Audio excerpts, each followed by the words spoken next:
Hello, welcome back to the channel Up the Reds TV with me, Andy Canbay.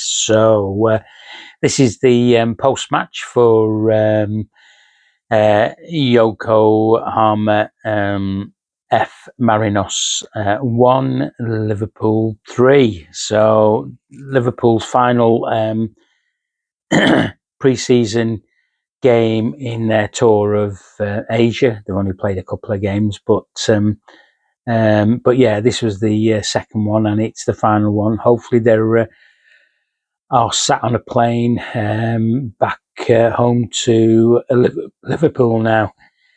Excuse me. So, pitch absolutely heavy, cut up easily. You could see that in the warm up. Team was strong enough. Mamardashvili, Bradley, Kanate, Van Dijk, Kirkez, Sloboslai, Gravenberg, Gakpo, Salah, TK and Vert. So good strong lineup. Teams never played together before. So first half just went by. There was nothing really of any, note that you would think, oh, that looked good or whatever. It's going to take time to gel this team, and with this formation, I couldn't make the formation out again. It was a bit weird, the formation. It was just confusing me at times. So, I mean, Cody hit the post, didn't he? We had half chances. Hugo Ekitike looks okay. He closed down, won the ball a few times, but Mo was okay in that half. But yeah, it was. You have to give credit to Yokohama because they are just over halfway through their season, so they would be up to speed. And don't forget, Liverpool won't be playing in those temperatures. When they start the season, so very humid out there. You could see the players. It might have affected the players. As I said, the pitch was so bobbly. It was an awful pitch. Players couldn't run with the ball in that first half. Just wouldn't stick. Passes were a bit short, or they held up. So yeah, nothing really, really to sort of like say that was really good, wouldn't it? I can't wait to see that happening in the Premier League. You could guess what the system was or how we were trying to play. It was just good that the likes of Vert's, starting a second game. So yeah, 0-0 at half time. It was really stop start as well. The referee was a bit of a donkey, if I'm honest with you. If I can say that, well, I have said it.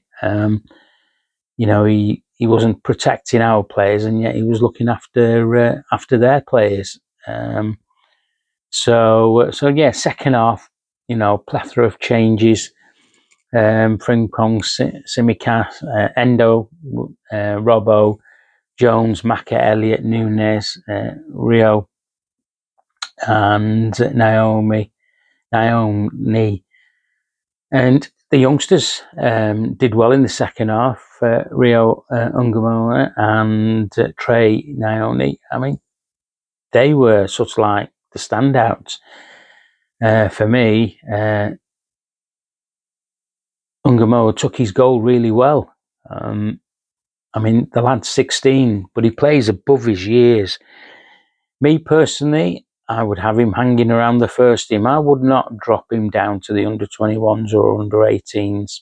No way. He's got to be around the first team for me this season. He'll learn a lot from those guys. He'll learn nothing more from the under-21s or under-18s. And that goes for Trey as well. He's got to be hanging around the first team. I thought he looked really, really good. And he took his goal well as well, didn't he? You know, I know Verts got the equaliser after they scored, which was a good move by them. We just switched off. Canate in no man's land, which he was most of the game, if I'm honest with you. So yeah, nice little reverse pass ball. They were in 1-0. We didn't react to that move, but we were doing good moves in the second half, and it was good to see that Verts got the equaliser. Saying then the changes were made. We had fresh legs, and the young lads expressed themselves, which was good to see. As I say, Trey now he got the second goal for Liverpool, and you know, it was a difficult finish, but you saw Jeremy Frimpong at his best there, taking on a player and whipping the ball in, and yeah, it was good. And then we got the third from Rio. Just give him the ball, and he'll run it. He'll run at players. He will try and make things happen. You know, he's still learning. He's 16. He's 17 next month, but he's better than Raheem Sterling. And I saw Raheem Sterling come through the ranks at Liverpool. I think this boy is better than him, and you shouldn't make any sort of like what's the word I'm looking for? Comparisons, you know, with players of past. But I just think he's a good lad. He enjoys his football. You can tell he wants to do things. And I mean, he had a couple of shots today before he scored, so he's got an eye for goal, and that's really good. But yeah, look, as I say, Liverpool are now flying back to Liverpool.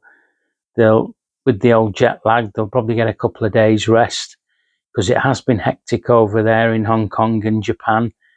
With the humidity and the double training sessions that they were doing. Nothing wrong with the fitness of the boys. It's just that if you take the two games in tandem and look at the pitches that they played on, they'll be back to the slick grass of the AXA training ground. And obviously on Monday they play in the double header against Atletico Bilbao, and that will be a really interesting game. So yeah. Any other news? I don't think there's any injuries. Fingers crossed there's not. But we'll just have to wait and see. There was other news that Richard Hughes was out in the Far East. I don't know whether he was in Hong Kong or Japan, but he came over briefly and then he flew back out. So obviously he's doing things behind the scenes. So we'll just have to wait in the next day or two to find out what else is happening on the transfer front. Okay, that's enough from me. If there's any news coming out of Liverpool before I do me pre-match with the Bilbao game on Monday, I'll do the pre-match on the Sunday after I've played golf, and I'll give you the lowdown. But if we hear any news earlier on, I'll do another video.